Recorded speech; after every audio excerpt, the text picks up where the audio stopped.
Welcome. Today, we begin a journey through one of the most profound works of philosophy ever written, Meditations by Marcus Aurelius. Marcus Aurelius was not just a philosopher. He was the Roman Emperor from 161 to 180 AD, one of the most powerful men in the ancient world. Yet, in the midst of wars, political intrigue, and the weight of an empire on his shoulders, he wrote these private reflections, not for publication, not for fame, but as reminders to himself on how to live a good life. Meditations is a window into the soul of a man trying to be better, to be virtuous, to remain calm in chaos. These words were written nearly 2,000 years ago, yet they speak to us today with startling clarity. In Book 1, Marcus doesn't dive into abstract philosophy. Instead, he does something remarkably humble. He lists the people who influenced him and what he learned from each. It's a testament to gratitude, to acknowledging that we are shaped by those around us. So, let's begin. Book 1 of Meditations by Marcus Aurelius. Book 1, Section 1, From my grandfather Verus. From my grandfather Verus, I learned good morals and the government of my temper. Marcus begins with his grandfather, Verus. Not with grand philosophical principles, but with something simple, good character and self-control. His grandfather taught him that how we behave, how we manage our emotions, these are the foundations of a good life. Before Marcus could rule an empire, he had to learn to rule himself. Think about this: who taught you to control your temper? Who modeled good character for you? Marcus starts by honoring that influence. Section 2, From the reputation and remembrance of my father. From the reputation and remembrance of my father, modesty and a manly character. Marcus's father died when he was young, so he learned about him through stories, through his reputation. Even in absence, his father's example shaped him. Modesty, not boasting, not seeking attention, staying humble despite power. A manly character, not in the toxic sense we might think of today, but rather courage, integrity, strength of character, being dependable. His father taught him that true strength is quiet. It doesn't need to announce itself. What lessons did your parents pass down to you, whether they were present or not? What reputation do you want to leave behind? Section 3, From my mother, I learned piety and beneficence, and abstinence, not only from evil deeds, but even from evil thoughts. Further, I learned simplicity in my way of living, far removed from the habits of the rich that in our modern world, we're constantly tempted by more possessions, more status, more comfort. Marcus learned early that happiness doesn't come from excess. It comes from living simply and virtuously. Section 4, From my great-grandfather, not to have frequented public schools, and to have had good teachers at home, and to know that on such things a man should spend liberally. Here, Marcus acknowledges the privilege of education. He didn't attend public schools, he had private tutors, the best teachers money could buy. But notice what he says: this is something worth spending money on. Not luxury, not status symbols, but education and wisdom. His great-grandfather taught him that investing in learning, in developing the mind, is one of the most valuable things we can do. Today, we have access to more knowledge than Marcus could ever dream of. Books, courses, videos like this one, wisdom is at our fingertips. The question is, are we investing our time in learning? Or are we wasting it on distractions? Section 5, From my tutor, I learned endurance of labor, and to want little, and to work with my own hands, and not to meddle with other people's affairs, and not to be ready to listen to slander. This is packed with wisdom. Let's break it down. Endurance of labor: life is hard. Work is necessary. Don't expect things to come easily. Develop grit. To want little, again, the theme of simplicity. Desire is often the source of our suffering. The less we need, the more free we become. To work with my own hands: even though Marcus was of noble birth, his tutor taught him not to be above manual work, not to think himself too good for simple labor. Not to meddle in other people's affairs, mind your own business. Don't waste energy on gossip or trying to control what others do. Not to listen to slander, don't entertain negative talk about others. Refuse to let your mind be poisoned by rumors and gossip. These are lessons for today. How often do we get caught up in what others are doing? How often do we want more than we need? How often do we listen to gossip instead of shutting it down? Section 6. From Diognetus, I learned not to busy myself about trifling things, and not to give credit to what was said by miracle workers and jugglers about incantations and the driving away of demons and such things. Also, not to breed quails for fighting, nor to give myself up passionately to such things. To endure freedom of speech, and to have become intimate with philosophy. Diognetus, another tutor, taught Marcus to avoid superstition and trivial pursuits. Don't busy yourself with trifling things, don't waste time on what doesn't matter, on gossip, on petty entertainment, on meaningless distractions. Don't believe in miracle workers, be skeptical. Don't be taken in by charlatans and superstitions. Use reason. Don't breed quails for fighting. In Rome, this was a popular gambling activity. The lesson? Don't get obsessed with trivial hobbies or addictions that waste your time and energy. Endure freedom of speech, be able to hear criticism, to engage with different ideas without taking offense. Become intimate with philosophy, make wisdom a constant companion.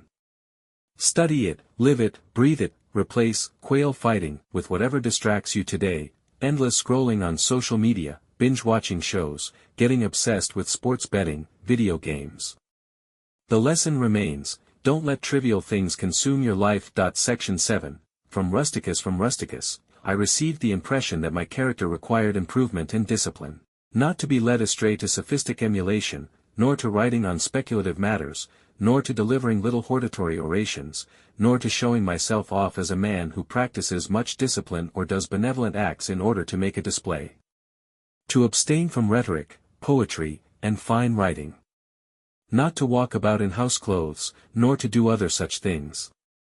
To write letters with simplicity, to be ready to be reconciled to those who have offended me, and to be ready to forgive as soon as they show a willingness to return. Rusticus was Marcus's philosophy teacher, and he taught him crucial lessons about authenticity.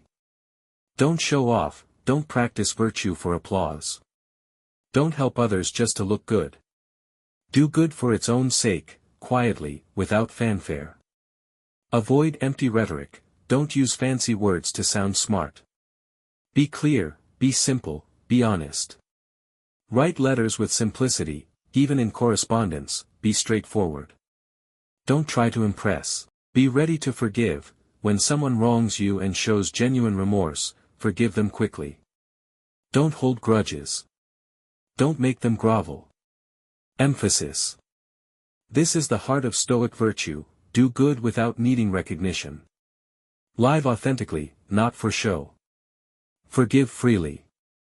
In our age of social media, where every act can be broadcasted, this is more relevant than ever. Are you doing good to help others, or to get likes? Are you being authentic, or performing? Section 8. From Apollonius I learned freedom of will and undeviating steadiness of purpose. To look to nothing else, not even for a moment, except to reason. To be always the same, in sharp pains, on the occasion of losing a child, and in long illnesses. To see clearly in a living example that the same man can be both most resolute and yielding, and not peevish in giving his instruction. To have had before my eyes a man who clearly considered his experience and skill in expounding philosophical principles as the smallest of his merits. From him I learned how to receive from friends what are esteemed favors without being either humbled by them or letting them pass unnoticed. Apollonius taught Marcus about consistency and emotional resilience. Freedom of will, you always have a choice in how you respond to circumstances. To be the same in all circumstances, whether in pain, in grief, in illness, maintain your character. Don't let external events change who you are. Imagine being the same person in sharp pain as you are in comfort. Being the same after losing a child as before. This doesn't mean not feeling grief, Stoics aren't robots. It means not letting tragedy destroy your principles, your character. Not peevish in instruction, Apollonius could be firm but kind. He didn't get frustrated teaching others. He remained patient. Consider his wisdom as his smallest merit. Despite being an incredible philosopher, Apollonius was humble about it. He didn't define himself by his intelligence. Accept favors graciously. When friends help you, don't be embarrassed or feel diminished. Accept with gratitude, but don't make a big deal of it. These lessons are about maintaining dignity and consistency. About being reliable. About being humble even when you're skilled. About graciously receiving help. Section 9, from Sextus, a benevolent disposition, and the example of a family governed in a fatherly manner. The idea of living conformably to nature. Gravity without affectation. To look carefully after the interests of friends. To tolerate ignorant persons and those who form opinions without consideration. He had the faculty of readily accommodating himself to all, so that intercourse with him was more agreeable than any flattery. Yet he was most highly venerated by those who associated with him. He had the power both of discovering and ordering the principles necessary for life in a skillful manner. He never showed anger or any other passion, but was entirely free from passion and also most affectionate. He could express approbation without noisy display and possessed much knowledge without ostentation. Sextus embodied what we might call effortless virtue. Benevolent disposition, naturally kind, not forcing it. Living conformably to nature, this is a core Stoic principle: live according to reason and your nature as a rational, social being. Gravity without affectation, be serious about important things, but don't be pompous or pretentious about it. Tolerate ignorant persons, don't get frustrated with people who don't know better. Be patient with those who speak without thinking. Admiration in voice. What's remarkable about Sextus is that he made virtue look easy. People enjoyed being around him. He wasn't preachy or showing off. He just lived well, and people naturally respected him for it. He could praise people sincerely without making a show of it. He had deep knowledge but didn't flaunt it. He was completely free from anger and passion, yet deeply affectionate. Lesson. This is the ideal, to be so genuinely good that virtue becomes second nature. To make goodness attractive, not burdensome. Section 10, from Alexander the Grammarian. From Alexander the Grammarian, to refrain from fault-finding. Not to criticize in a harsh manner those who uttered any barbarous or solecistic or strange-sounding expression, but dexterously to introduce the very expression which ought to have been used, and in the way of answer or giving confirmation, or joining in an inquiry about the thing itself, not about the word, or by some other fit suggestion. Alexander taught Marcus about correction with grace. Don't publicly shame people for their mistakes. If someone uses the wrong word or expresses themselves poorly, don't humiliate them. Instead, naturally model the correct way. Weave the right expression into your response without pointing out their error. Focus on the substance of what they're saying, not the form. How often do we see people correcting grammar on the internet, or publicly mocking someone's mistake? Alexander teaches us, if you want to help someone improve, do it with dignity. Don't embarrass them. Lead by example. Section 11, from Fronto. I learned to observe what envy, duplicity, and hypocrisy are in a tyrant. And that generally those among us who are called patricians are rather deficient in paternal affection. Fronto taught Marcus about the darker side of power. What envy, duplicity, and hypocrisy look like in tyrants. Marcus learned to recognize the signs of corruption in leadership. This would serve him well as emperor, knowing what to avoid becoming. Patricians lacking paternal affection, even among the noble class, family bonds could be weak. Just because someone has status doesn't mean they have character. This is a reminder: power corrupts. Status doesn't equal virtue. Marcus learned to see through pretense and to avoid becoming what he despised. Section 12, from Alexander the Platonist. I learned not frequently nor without necessity to say to any one, or to write in a letter, that I have no leisure. Nor continually to excuse the neglect of duties required by our relations to those with whom we live, by alleging urgent occupations. Alexander taught Marcus not to use "I'm too busy" as an excuse. How often do we say, "I don't have time," when we really mean, "That's not a priority for me." Marcus learned, don't constantly plead busyness to avoid responsibilities to family and friends. If relationships matter, make time. Don't hide behind work. Honest moment. We all do this. We claim we're too busy when really we're choosing other things. Alexander taught Marcus to be honest about his priorities and to honor his relationships. Section 13. From Catullus I learned not to disregard a friend's expostulation, even if it should happen to be unjust, but to try to restore him to his usual disposition. To speak well of teachers readily and with genuine affection, as is recorded of Domitius and Athenodotus. And to love my children truly. 3 lessons here. When a friend criticizes you unfairly, don't get defensive. Don't write them off. Try to restore the relationship, even if they're wrong. Speak well of your teachers, honor those who taught you. Show genuine affection and gratitude publicly. Love your children truly, not just claim to love them, but actually love them deeply, sincerely, actively. These are lessons in loyalty and love. In a world that's quick to cut people off, Marcus learned to fight for relationships, to honor mentors, and to be present for family. Section 14. From Severus I learned to love my kin, to love truth, and to love justice. Through him I knew Thracia, Helvidius, Cato, Dion, Brutus. I conceived the idea of a polity in which there is the same law for all, a polity administered with regard to equal rights and equal freedom of speech, and the idea of a kingly government which respects most of all the freedom of the governed. From him also I learned consistency and undeviating steadiness in my regard for philosophy. To do good and to be ready to give and not to cherish secret hopes. Never to despair and never to be in haste. Severus gave Marcus a vision of just governance. Love your family, love truth, love justice, these are the foundational values.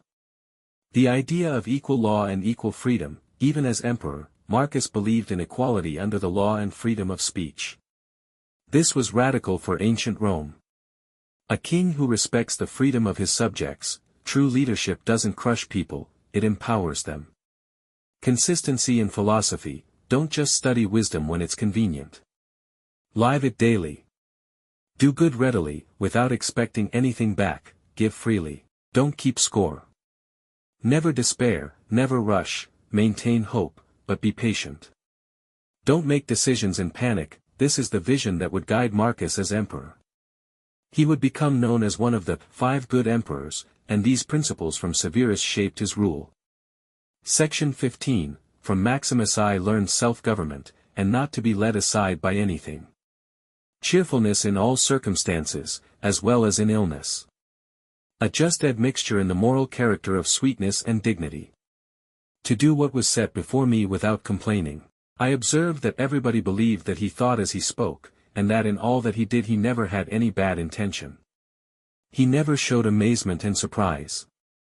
Was never in a hurry, never put off doing a thing, nor was perplexed, nor dejected, nor did he ever laugh to disguise his vexation, nor was he ever passionate or suspicious. He was accustomed to do acts of beneficence and was ready to forgive and was free from all falsehood. He appeared like a man who could not be diverted from right rather than like a man who had been reformed. No one could ever think that he was despised by Maximus or ever presume to think himself a better man. He also had the art of being humorous in an agreeable way. Maximus was clearly one of Marcus's greatest role models. Let's unpack this: self-government, complete self-control in all situations.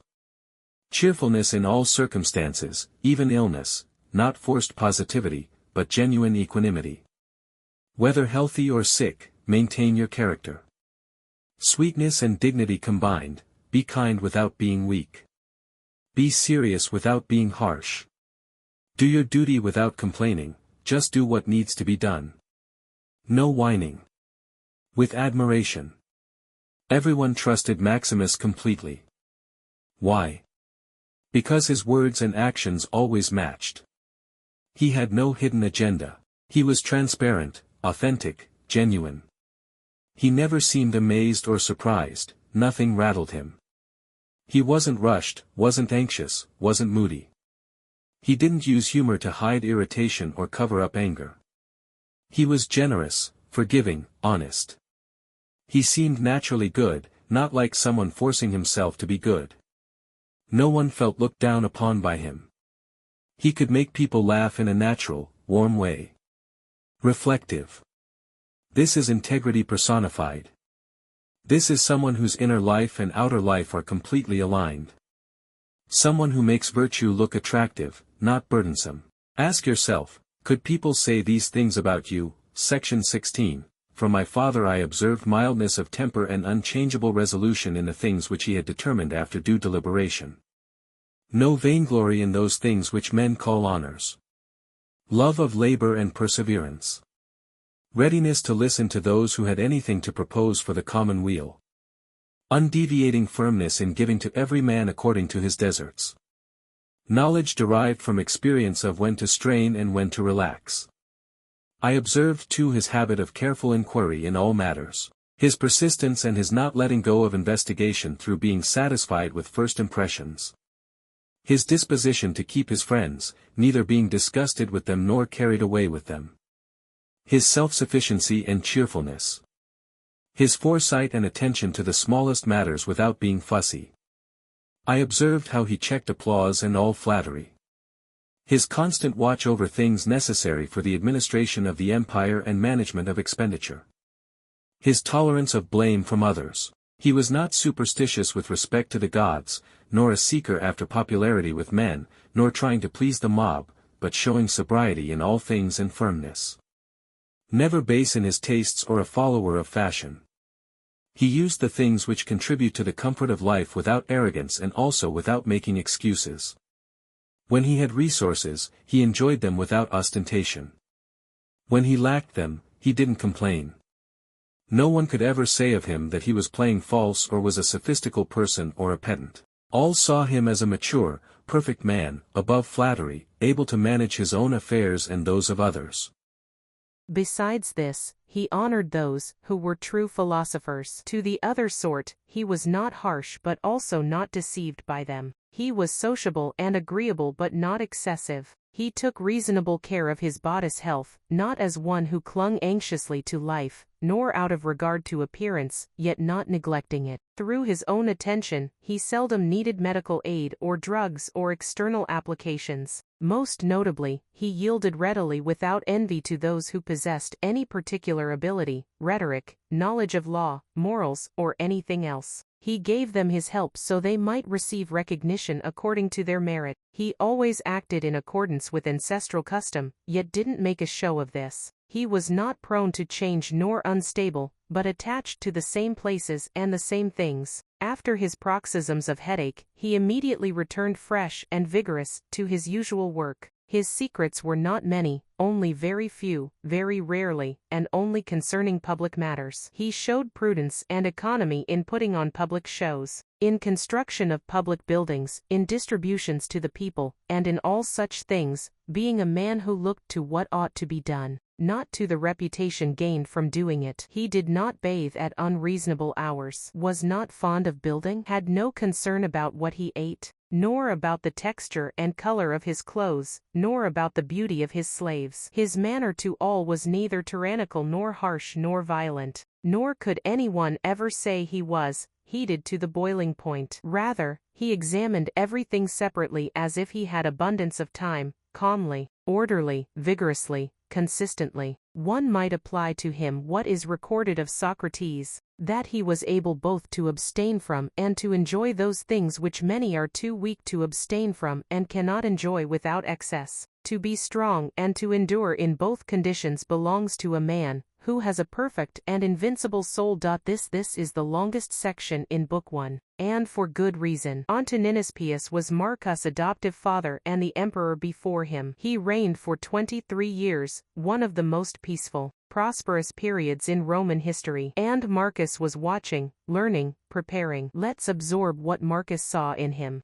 Mildness of temper with firm decisions. Kind, but decisive. No vanity about honors. Didn't let titles go to his head. Loved work and persevered. Didn't complain about his duties. Listened to good ideas for the common good. Wasn't defensive or closed-minded. gave people what they deserved, fairly, just in rewards and punishments, knew from experience when to push and when to ease off. Wisdom from lived experience, not just theory. He didn't rush to conclusions. He investigated thoroughly. He didn't give up just because something seemed good enough. He was loyal to his friends, didn't get sick of them or become obsessed with them, balanced. He was self-sufficient and cheerful, didn't need external validation to be content. He paid attention to details without being obsessive or annoying about it. He stopped people from flattering him. He watched the empire's finances carefully. He tolerated criticism, didn't punish people for disagreeing. He wasn't superstitious,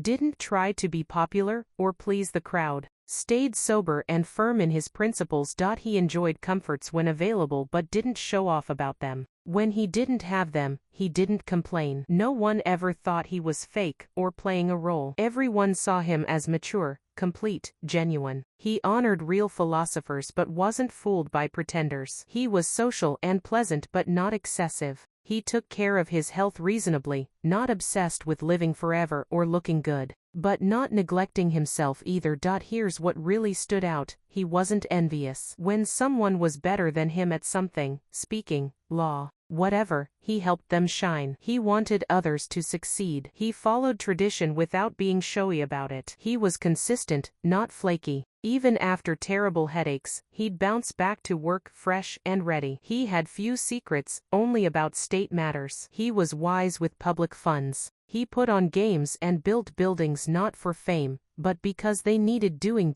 He didn't care about luxury, didn't bathe at weird hours, didn't obsess over buildings or food or clothes or having beautiful servants. He wasn't a tyrant, wasn't harsh, never lost his cool. He approached everything as if he had all the time in the world, calmly, orderly, vigorously, consistently. And Marcus says, like Socrates, Antoninus could both enjoy things and go without them. He could have pleasures without being controlled by them. He could endure hardship without breaking. That is a perfect and invincible soul. This is the standard Marcus set for himself. This is what he aspired to be when he became emperor. This is who he tried to emulate. Section 17. From the gods I received good grandfathers, good parents, a good sister, good teachers, good associates, good kinsmen and friends, nearly everything good. I learned that I never hurried to do anything wrong toward any of them, though my disposition was such that, if the occasion arose, I might have done something of this kind. But through the gods' favor, no combination of circumstances happened to put me to the test.